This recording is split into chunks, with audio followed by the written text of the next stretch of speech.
A'udzubillahi minasyaitonirrajim. Bismillahirrahmanirrahim. Asyhadu an la ilaha illallah wa asyhadu anna Muhammadan abduhu wa rasuluh. Selamat malam para murid, para santri, juga para pemirsa dimanapun berada. Dan sugeng rahayu semua para murid dan santri semua, semoga semuanya selalu dalam keberkahan Tuhan yang Maha Pemurah dan juga penyayang. Alhamdulillah beberapa hari guru belum membuat video, dan pada malam hari ini alhamdulillah ada sedikit kesempatan guru membuat video lagi dengan tujuan semoga para pemirsa, khususnya para murid santri dimanapun berada, lebih mengerti tentang memahami kehidupan, lebih mengerti untuk menjalankan kehidupannya di alam dunia ini, agar kehidupan senantiasa selalu dalam keadaan damai, bahagia bersama keluarga dan sanak saudara. Para murid dan santri dimanapun berada, pada video ini guru membuat judul yang indah, ini bagus judulnya. Guru memberi judul Si Buta dan Si Tuli Berbudaya. Bagus ya. Sebelum mengurai hal tentang pemahaman apa yang dimaksud dari judul video ini, guru sudah memberikan kitab kepada para murid dan santri. Satu contoh di kitab Ilmu Islam di lempiran yang depan, guru sudah menerangkan di situ ada 4 perintah alam atau 4 perintah Tuhan, dan ada 2 kecaman Tuhan atau kecaman alam kepada bangsa kita ya. Dengan perlahan ini nanti akan menjadi fakta. Karena apa? Pada hakikatnya sang penguasa alam atau cipnya alam sudah menyampaikan kepada aku sejak tahun-tahun 2007-2008. Ini mulai berangsur dan berjalan. Dari cerita buku yang ditulis guru, di situ ada satu bahasa yang disebut negara yang terkutuk umat jahiliyah kuadrat. Nah, kan keren betul. Coba alam atau penguasa alam itu menyampaikan 2 bahasa itu ya. Dan dari kemarin-kemarin guru sudah mengulas, sudah mengurai apa yang disampaikan guru tahun-tahun dulu, sekarang sudah menjadi fakta kebenaran. Tinggal menuju titik setak dalam bernegara ini nanti. Tetap harapan kita selaku manusia jangan sampai terjadinya sesuatu titik setak atau titik hentian dalam berbangsa dan bernegara, karena di situ ada hal yang sangat tidak enak, sangat merugikan semua dari seluruh umat dan bangsa manusia, khususnya di negara Indonesia. Namun untuk mengurai yang lebih dalam atau nanti yang lebih luas, guru mencuplik dari kaset guru yang kemarin dengan judul Jangan Mengikuti Kekafiran Umat di Luar Sana ya, sudah diulas oleh guru. Orang yang mengaku benar, orang yang mengaku dalam lurus, ternyata faktanya justru dia yang dalam kekafiran. Para murid, para santri, di dalam kaset yang dibuat guru dalam judul Jangan Ikut Kekafiran Umat ya, di situ guru sudah menerangkan, juga di kitab yang Anda bawa guru sudah menulis ada namanya pakem atau patokan standar hukum pemahaman. Ilmu tanpa agama rusak pelaku orangnya ya. Ilmu tanpa agama rusak orangnya. Agama tanpa ilmu yang rusak agamanya. Dari nilai bahasa itu menerangkan substansi harfiah, artinya bahasa jamaknya ya. Jadi itu bahasa jamak. Dari bahasa jamak itu sudah ditulis guru di kitabnya lebih dalam secara individu atau pribadi atau mindset. Itu dirangkai dengan kalimat yang ditulis guru dengan bahasa Jawa. akeh wong duwe Tuhan tapi bingung karo Tuhane. Akeh wong gak duwe Tuhan bingung karo nafsune. Banyak orang merasa mempunyai Tuhan tapi tidak tahu di mana Tuhannya. Banyak orang tidak percaya Tuhan, dia bingung dengan nafsunya. Dua rangkaian bahasa, dua rangkaian kalimat itu adalah satu kesatuan. Inilah fakta yang terjadi dan ini nanti ke depan terus dan menerus menjadikan polemik problem di suatu negara, khususnya di Indonesia. Persis di fenomena di tahun ini diberilah contoh terjadinya sesuatu fenomena alam menghendaki suatu permasalahan yang tidak akan pernah terselesaikan. Dari uraian kalimat itu coba dipahami ya. Banyak orang merasa punya Tuhan, tapi tidak tahu di mana Tuhannya. Ada orang yang dikecam komunis atau ateis, tidak punya Tuhan dan tidak percaya Tuhan. Dia memuja nafsunya. Itulah kekonyolan bangsa dan peradaban, maka guru menulis, si buta dan si tuli berbudaya. Nah, para murid, para santri coba diurai oleh guru dengan perlahan ya. Apa guru yang dimaksud si buta dan si tuli? Ada bahasa yang lebih dalam dari bahasa leluhur kita dari Jawa. Karena bahasa leluhur atau bahasa Jawa itu mengandung nilai yang dimaksud, artinya bahasanya mengenal lebih dalam. Satu contoh, yang disebut tuli itu gimana? Ini para pemirsa harus paham ya. Kalau orang Jawa itu bilangnya budek ya. Kalau budek itu harfiahnya, tadi syariatnya, tadi tubuhnya ini budek, tadi gak krungu blas, ndak dengar blas, itu namanya budek. Kalau tuli itu dia mampu mendengar tapi tidak mengerti apa yang didengarkan, itulah yang disebut tuli. Jadi dia mendengarkan tapi tidak terdengar. Dia terdengar tapi tidak mendengarkan, itulah yang disebut tuli. Lah buta itu dalam bahasa Jawa itu dari bahasa wuto ya. Dirubah menjadi bahasa Indonesia buta. Di dalam pemahaman bahasa di Jawa, wuto atau buta itu tidak sama dengan namanya assalamualaikum picek ya. Jadi kalau picek itu bentuk tubuhnya, jadi fisiknya itu tertutup. Jadi memang tidak melihat cahaya, tidak melihat apa, itu disebut picek. Tapi kalau buta atau wuto, matanya bisa melihat. Itu pagi, itu siang, itu makhluk, bisa. Tapi tidak mengerti. Apa yang dilihat itu apa, tidak ngerti. Nah itulah yang disebut si buta dan si tuli berbudaya. Nah, bagus. Nah, ini sudah masuk kepada ranah pemahaman budaya. Apa sih guru yang disebut budaya itu? Ya. Budaya adalah sesuatu yang dilakukan manusia dalam jumlah yang banyak dan yang berulang-ulang. Jadi perbuatan manusia yang jamak, yang dilakukan berulang-ulang, itulah yang disebut budaya. Nah inilah fenomena yang ada di tahun 2022 Masehi. Budaya atau terjadinya peristiwa di tahun ini itu rangkaian akumulasi dari peradaban atau sejarah tahun-tahun kemarin. Dari kaset video guru sudah diterangkan bahwa mundur belakang, mundur masa lampau, ada sesuatu sejarah, pemahaman, pengertian, tuntunan yang belum terbongkar. Nah, itulah faktornya di situ.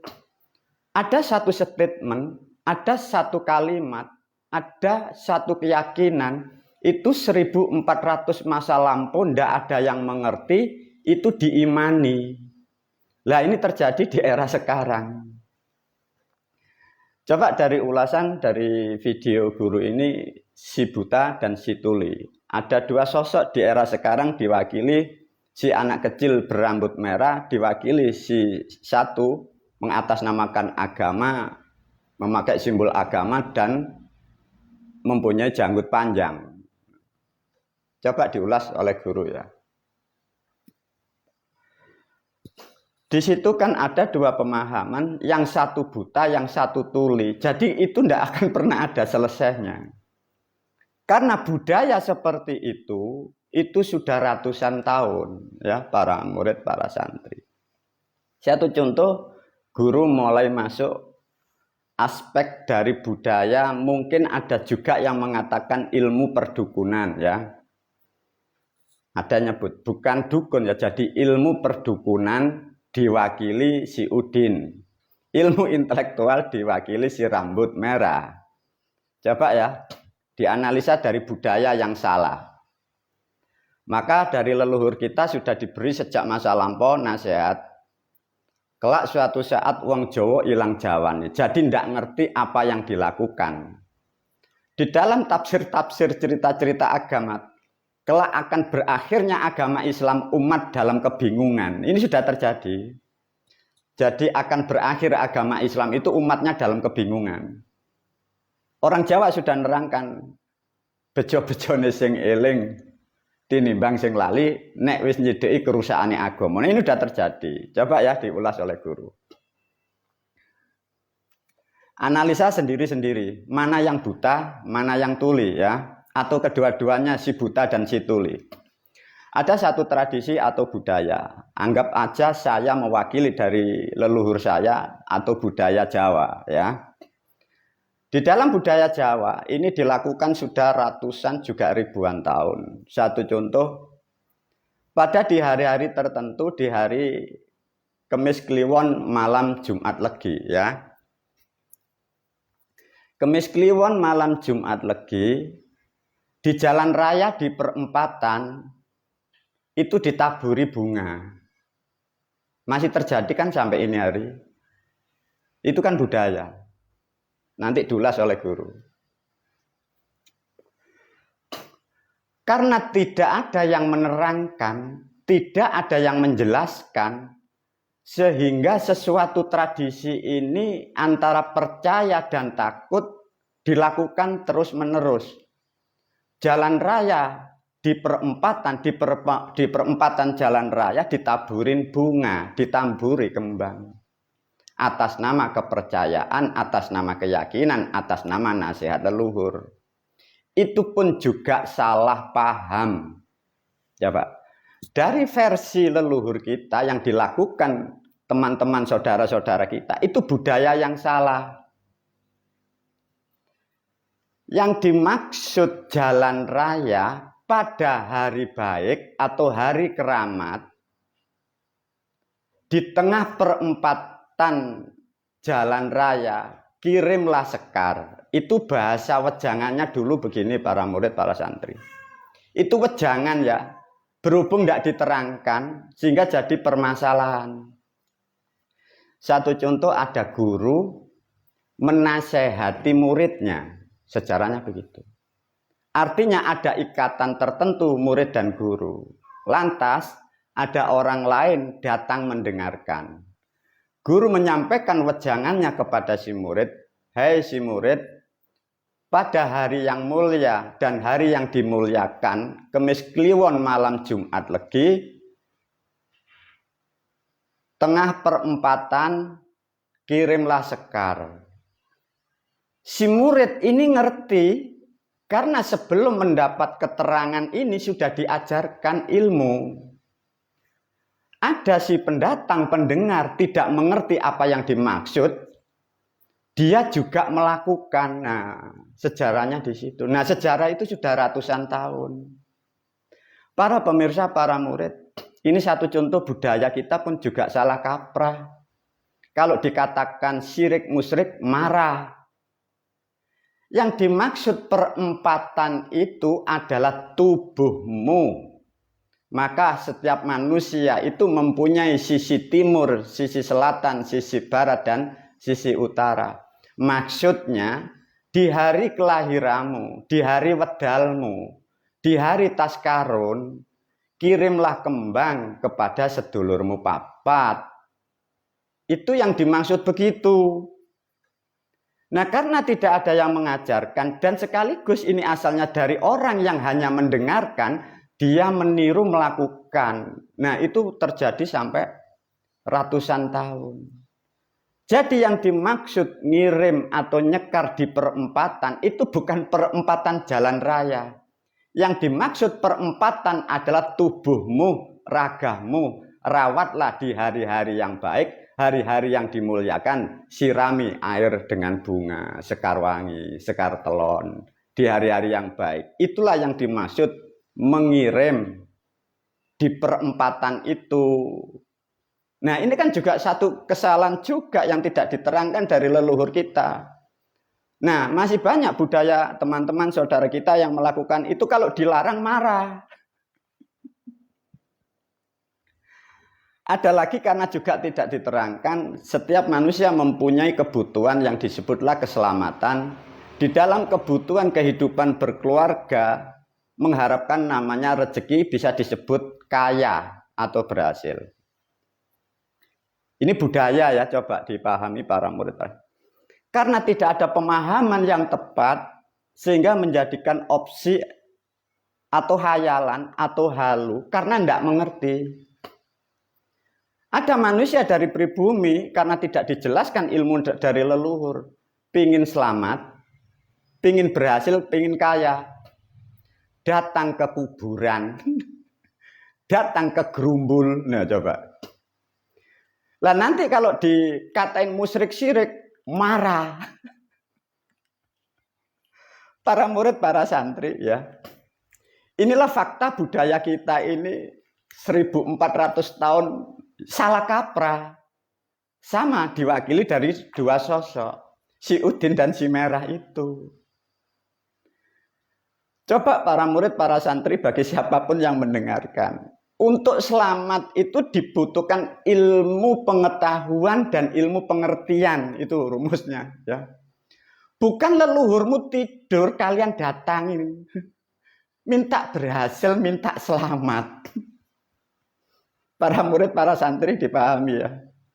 Datang ke leluhur, ke orang tua yang meninggal, itu tidak ada hubungannya dengan selamat dan kaya.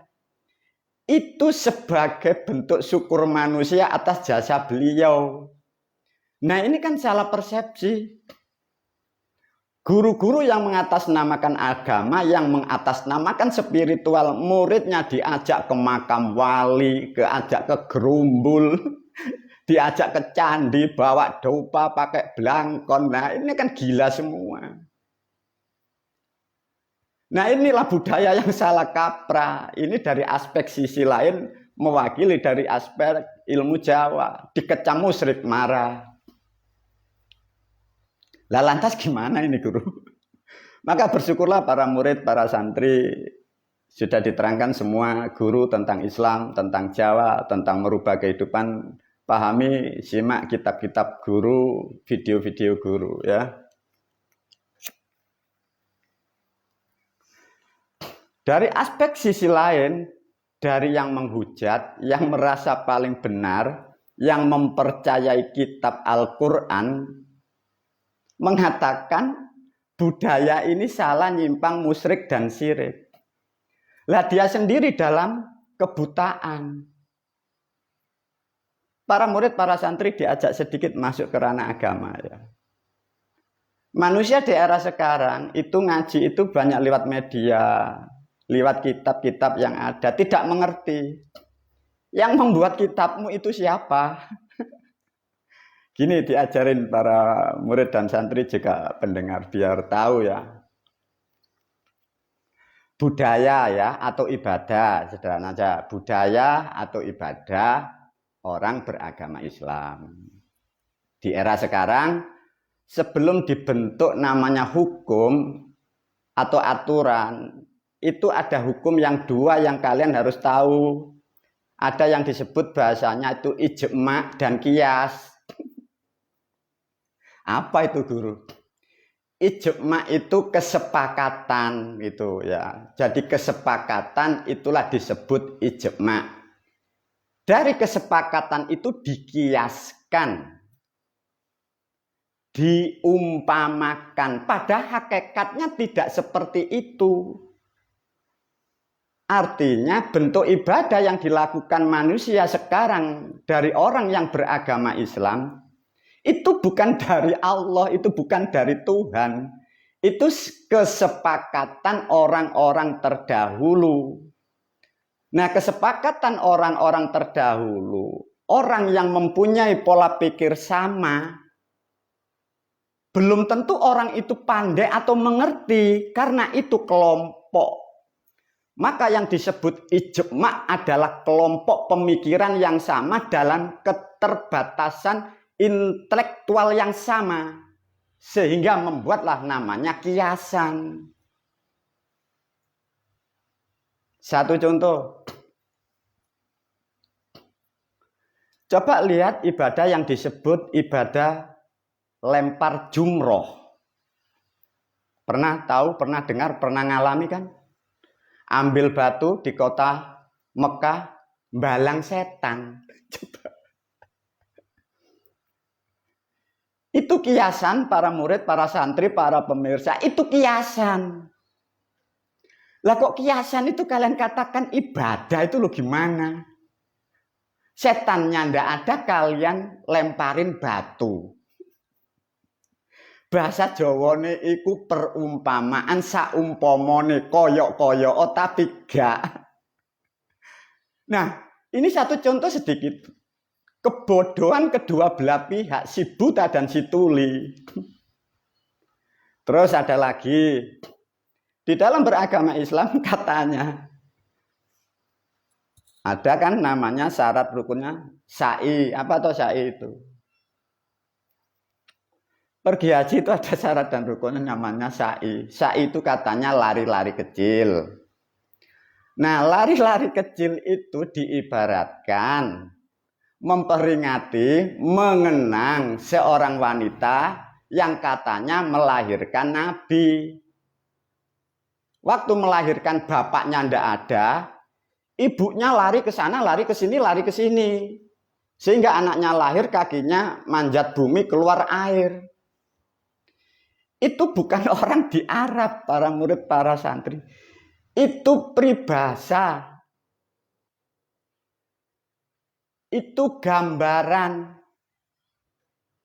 Manusia atau orang setelah menikah, ibaratnya calon ibu baru, kalau mau punya anak baru, ini masih bingung karena belum pernah melahirkan. Lah kok ada orang cerita orang melahirkan dikiaskan dengan sa'i lari-lari kecil gini, katanya ibadah dapat pahala. Bila ditarik kedua aspek, yang dituduh ilmu perdukunan itu pun salah, yang menuduh atas nama agama itu lebih konyol juga. Coba para murid, para santri, barangkali Anda pemirsa juga korban dari sa'i-sa'i itu. Nah, itulah yang dimaksud namanya ijma' dikiaskan. Itu bukan perintah Tuhan, kias. Kias bahasa sekarang lebih tepat, itu disebut pantomim, itu loh. Coba satu contoh. Ada lagi puasa Ramadan, kan sudah diterangkan oleh guru ya. Dilakukan pada bulan ke-9. Bahasanya roh dan wadon. Disusun menjadi berupa konsonan menjadi Ramadan. 9 bulan roh atau bayi di kandungan itu puasa. Lah orang di dunia dilarang tidak boleh makan, tidak boleh minum. Toko-toko kalian tutup berdasarkan kiasan-kiasan itu. Lantas gimana imanmu, jiwamu, rohmu, anak-anakmu ke depan? Kiasan itu loh kalian imani. Itu peristiwa menerangkan sejarah kehidupan manusia, dikiaskan katanya kok dapat pahala.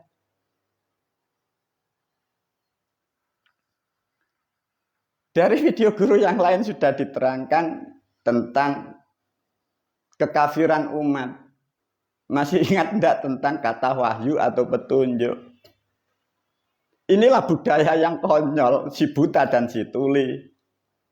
Wahyu dari Allah dibawa Jibril, diterima Kanjeng Nabi Muhammad, satu contoh surat Al-Fatihah. Umatnya belajar membaca sudah hafal. Wahyu petunjuknya dikirimkan lagi kepada Kanjeng Nabi Muhammad SAW. Khususon Kanjeng Nabi Muhammad SAW laumul Al-Fatihah. Wahyu petunjuk yang mendapatkan, yang menerima Kanjeng Nabi, umatnya membaca, petunjuknya dikembalikan kepada junjungannya. Coba para murid, para santri, si buta dan si tuli sekarang bertengkar, merasa paling benar, banyak yang tersinggung. Kedua-duanya buta dan tuli. Para murid, para santri, coba pahami betul-betul ini kekonyolan budaya kita. Sing Jawa wis gak ngerti Jawane, yang Jawa udah ndak ngerti Jawanya, jalan perempatan jalan dikirim bunga. Yang merasa benar dapat petunjuk ndak ngerti. Kiasan-kiasan itu katanya perintah Tuhan. Kiasan itu loh diimani. Coba. Para murid, para santri, ini sedikit ya kalau tidak percaya diulas tentang haji ya. Satu contoh, ini masih momen ada peringatan hari kemerdekaan kita ya. Kalau lari-lari sa'i, lari-lari kecil, memperingati, dulu katanya ada orang wanita melahirkan Nabi, memperingati. Itu hukumnya sunat, dapat pahala. Nah sekarang kalau memperingati hari kemerdekaan 17 Agustus, dapat pahala enggak? Ini kan kekonyolan bangsa para pemimpin-pemimpin kita. Kalau memperingati negara lain berpahala, kalau memperingati leluhur nenek moyang kita tidak berpahala. Satu contoh, kalau dalam peribahasa itu yang disebut hanya kiasan. Lantas seperti tahun-tahun ini, memperingati 17 Agustus, memperingati hari kemerdekaan, apa kita harus tembak-tembakan? Nah ini kan gila. Kias kok imani, kias katanya perintah Tuhan. Subhanallah. Maka tidak salah bahwa langit, bahwa Sang Maha Pencipta menyampaikan firman-Nya kepada gurumu, bahwa bangsamu adalah jahiliyah kuadrat, bangsa yang terkutuk. Keturunan dewa, DNA-nya dewa, sekarang jadi anak onta. Oh, subhanallah. Para murid, para santri, coba tentang haji. Ya karena sudah bodoh ini sebelum kamu lahir. Ya. Gurumu ini sebelum lahir, orang tua kita sudah dibodohin, sama. Mulai presiden sampai sekarang ini, beliau-beliau belum lahir itu sudah gila leluhur kita ini. Karena apa? Kesalahan itu 1000 tahun, 1400 tahun masa lampau. Satu contoh diulas lagi tentang haji. Di video guru sudah diterangkan. Rukun Islam itu kan 5. Lo kalau melakukan dengan haji kok dikasih label haji toh. Terus kalau hajinya 2 kali, haji kuadrat gitu dah. Apa artinya para murid, para santri? Disitulah adalah pembodohan-pembodohan dan penipuan-penipuan atas nama agama. Orang tidak mengerti Islam, dijanjikan sesuatu, diberi sesuatu label, nanti Anda disebut haji. Mau, kembali lagi, penipuan ini sudah 1000 tahun lebih di negara kita ini. Coba, mengapa kalau syahadat tidak digelari? Nah, sudah syahadat, ditulis SI Islam, jadi syahadat pertama. Terus kalau sudah sholat genap, ditulisi SSS2, oh sholatnya sudah begitu, gelarnya mengapa? Mengapa kalau haji diberi gelar itu? Kalau toh memang haji itu digelari seperti itu, Utsman, Umar, Abu Bakar, Ali, coba sebutkan sahabat Haji Umar, sahabat Haji Ali, sahabat Haji Syekh Subakir. Lah kalau toh memang haji itu disimbolkan sebagai orang menunaikan haji, lah Kanjeng Nabi itu haji siapa? Muhammad Haji Muhammad Shallallahu Alaihi Wasallam. Inilah para murid, para santri, para pemirsa seluruh dunia, khususnya negara yang terkutuk orang dalam jahiliyah, budaya yang salah kaprah sehingga hidupmu susah, tidak tahu jalan kebenaran, hidupmu dalam kegelapan, negaramu hancur dan tumbang. Tidak akan pernah ada kedamaian di bumi karena kebodohan kalian sendiri. Sesuatu hal yang salah kalian imani. Para murid, para santri, diulas sedikit tentang kata ijma. Ijma adalah kesepakatan intelektual yang terbatas ngelompok dari kelompoknya. Ijma adalah memutuskan, memahami dari tafsir Al-Quran. Nah, coba. Al-Quran ini ditafsirkan, dikiaskan. Coba tafsir dikiaskan, kalian imani. Nah, coba. Ini harus dipahami bagi umat Islam di Indonesia. Apa yang kalian ibadahkan itu kias dari orang-orang leluhur kita dulu. Kias itu dari ijma'nya orang-orang terdahulu. Ijma' itu diambil dari tafsir. Gila ndak? Mengapa Quran tidak ada yang bisa membuka guru? Dari video guru sudah diterangkan bahwa Al-Quran itu adalah 3 bahasa. Ada bahasa Kawinya, ada bahasa Sangsekertanya, ada bahasa Jawanya. Ini kalau tidak mampu itu tidak bisa membuka yang disebut bahasa-bahasa Islam itu. Makanya setelah kalimat itu dibuat leluhur pada 67 Masehi, sampai ini hari kan belum terbuka. Alhamdulillah sudah dibuka guru. Dengan memahami ini apa artinya guru? Yaitu di Indonesia. Si buta dan si tuli. Sekarang para pemirsa, Anda di golongan mana? Para murid, para santri, untuk menyikapi hari-hari ke depan, tahun-tahun ke depan, karena negara ini sudah rusak, akan hancur. Satu nasihat kepada para murid, khususnya murid santri guru ya. Kemarin sudah dinasihatkan guru.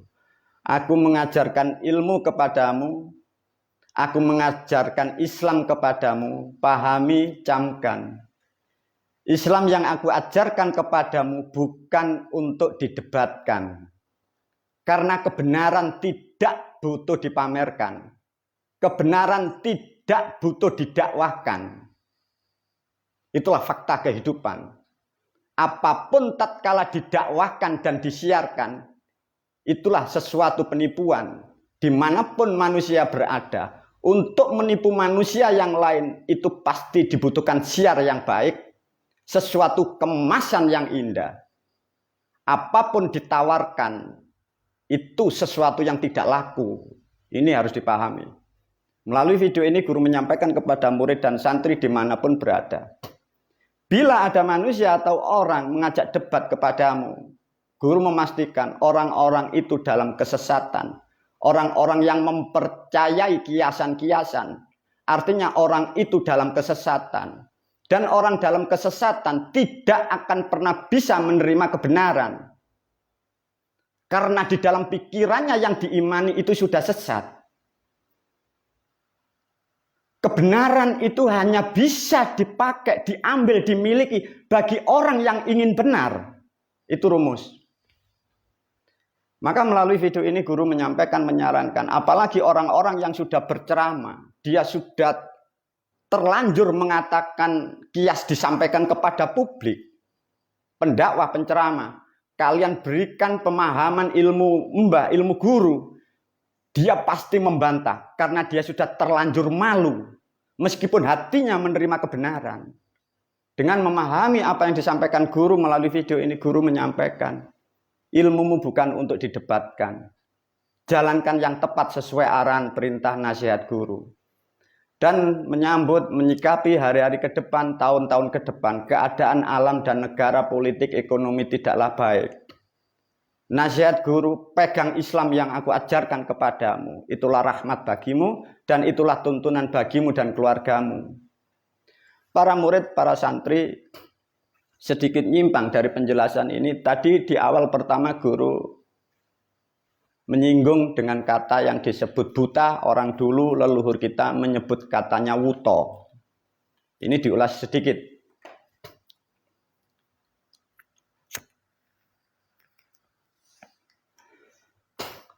Ada wejangan dari leluhur kita masa-masa lampau. Tapi ini peristiwa yang dialami guru. Kurang lebih tahun 1996. Tatkala guru menghadap kepada sang guru, beliau Sultani Aulia. Beliau menyampaikan bahasanya menasehati atau mengarahkan, memberi informasi kepada guru. Bahasa Jawane begini. Ger, muridku sing bagus. Mengko yen menungso wis padha bingung. Iku bakal ana sing kedadian wong wuta ngitung lintang, wong cebol nggayu langit, wong ngesot ngiteri jagat. Nah itu. Nah, di cerita yang lain diterangkan, wong cebol nggayu rembulan, bukan ya. Jadi ini sejarah yang dialami guru. Beliau Mbakmu Syekh Abdul Qadir itu bilangnya begitu. Wong cebol nggayuh langit. Nah. Wong wuta ngitung lintang. Wong ngesot ngiteri jagat. Nah, pada waktu itu aku bertanya kepada sang guru. Apakah mungkin, Mbah, apakah mungkin guru ada kelak suatu pasti akan terjadi. Apa yang disimpulkan? Di situ nanti yang disebut orang kecil menggayuh langit. Ada dari kasta rendah, dari orang sudra. Itu mempunyai cita-cita melampaui manusia rata-rata. Digambarkan buta pengertian, buta pengetahuan kurikulumnya yang sangat sedikit. Tapi mampu menghitung jumlahnya bintang. Dia mampu menguasai hal-hal yang tidak dijangkau oleh manusia. Mampu masuk ke masa-masa lampau. Masuk masa-masa yang akan datang. Disitulah nanti ada yang disebut orang lumpuh. Dia tidak mempunyai kekuatan. Dia tidak mempunyai organisasi. Dia tidak mempunyai harta banyak. Tapi dia mampu mengelilingi jagat dunia seisinya. Tahu di mana surga, tahu di mana neraka, di mana letaknya Tuhan, di mana leluhurnya. Itu akan terjadi. Dari bahasa itu dikiaskan, ditafsiri, ada menjadi kitab Sri Aji Joyoboyo. Itu sebenarnya bermuara dari kalimat itu. Wong wuta ngitung lintang, wong cebol nggayu langit, wong ngesot ngiteri jagat. Ditafsiri karo Mbahmu Sri Aji Joyoboyo nerangno kelak negara ngene, presiden ngene, dunia akan seperti ini. Ini bermuara dari sini. Diterangkan dari tafsir liwat agama, kelak di akhir yaumil akhir menjelang kiamat itu nanti ada dajjal, ada pemimpin dunia. Sebenarnya kalimat yang ada di agama ini merujuk kepada tafsirnya Sri Aji Joyoboyo. Sri Aji Joyoboyo merujuk dari sabda yang sudah disabdakan ribuan tahun itu tadi. Di dalam pemahaman agama tidak mengerti, dikira kiamat itu bumi hancur, bukan ya. Yang dimaksud kelak terjadinya yang disebut kiamat, itu kiamatnya agamanya dia, jadi kiamatnya agama Islam. Jadi agama Islam itu sudah tidak laku atau tidak dipakai manusia, karena manusia sudah jenuh, karena sejuta janji, tidak ada faktanya. Nah ini terjadi, ini sudah mulai berjalan. Satu contoh para murid, para santri, karena cerita leluhur, cerita sejarah ini 1400 masa lampau, tidak mengerti tata bahasa, sehingga tafsir ditafsiri, ya, tafsir diijma, dikiaskan jadi keimanan, rusak total. Satu contoh, di era-era sekarang guru mengikuti pemahaman orang-orang yang koyok-koyok ya, seakan-akan ngerti Quran, ngerti Islam. Menerangkan di akhir zaman nanti ada cerita makhluk namanya Dajjal. Ada lagi namanya makhluk ratunya iblis yang disebut itu Ya'jud wa Ma'jud. Nah itu.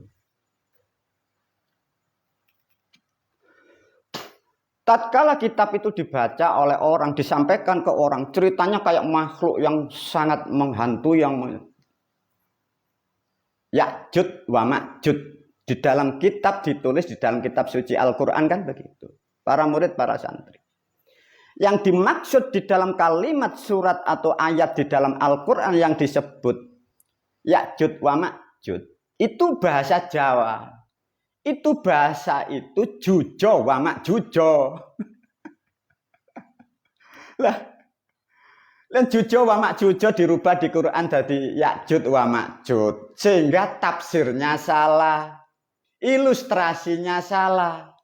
Yang bicara tersesat, yang mendengarkan terjerumus. Jujo wa Ma'jujo. Apa itu guru? Itu begini para murid, para santri. Gini loh Mas. Itu leluhur itu cerita, ibaratnya gini nasihatnya ini. Ya. Si anak cucuku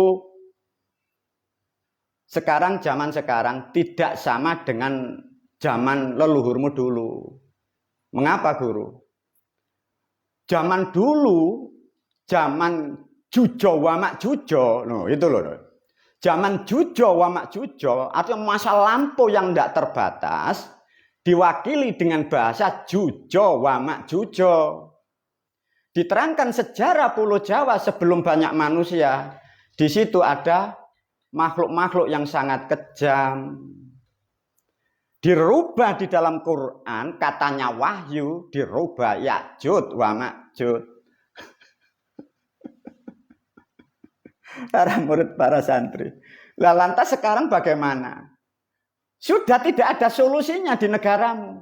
Yang beragama juga tersesat, yang mengikuti pemahaman leluhur pun juga terjerumus.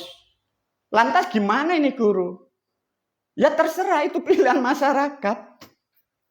Mau lanjut silakan lanjut. Tapi satu nasihatku, bersyukur dan berbahagialah para murid dan santri, kembalilah pada hitomu masing-masing. Kembalilah pada jati dirimu.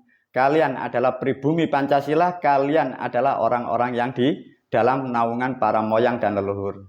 Semoga pemahaman ini membawa manfaat, membuka cakrawala berpikir khususnya kepada umat dan bangsa, agar kalian tidak terjerumus oleh sesuatu peribahasa-peribahasa, kiasan-kiasan yang menyesatkan dalam kehidupan para umat di negara Republik Indonesia.